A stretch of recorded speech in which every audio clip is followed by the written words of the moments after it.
The Department of Justice continues to investigate allegations of sexual arousal studies and human experiments at an Iowa institution. Today, Governor Kim Reynolds visited with staff at the Glenwood Resource Center, a facility that cares for people with severe intellectual disabilities. Reporter Kent Lutzen joins us from the 3 News Now newsroom with the latest. Kent?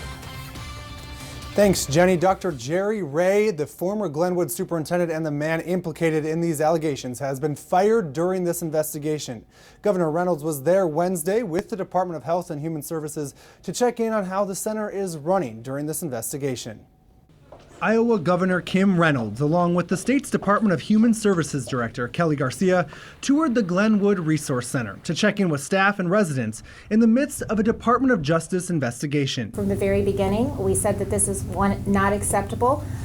We need to make changes, and we're in the process of doing that. The center's now former superintendent, Dr. Jerry Ray, is accused of performing human experiments, including ones about sexual arousal on residents. Dr. Ray was open with his research on sexual behavior.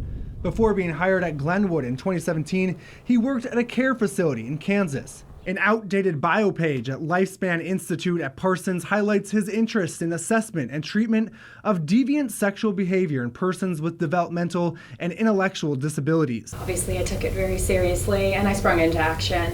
Garcia says the DHS is working alongside the DOJ's investigation and in the meantime is making other changes at the facility. She has had new doctors visit to care for the unique needs of the roughly 250 people at Glenwood.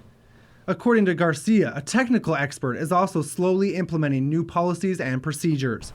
She hopes this transition is smooth so residents aren't disrupted. I mean, they're happy, as the governor said. I don't want them to know that there are changes happening. That's really more communication in the management structure, back to equipping folks who are right there working with our residents every day to do their jobs. Those changes are still in the works and have not been fully implemented.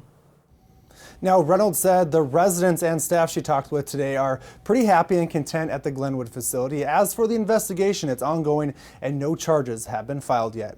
Reporting in the newsroom, Kent Lutzen, 3 News Now.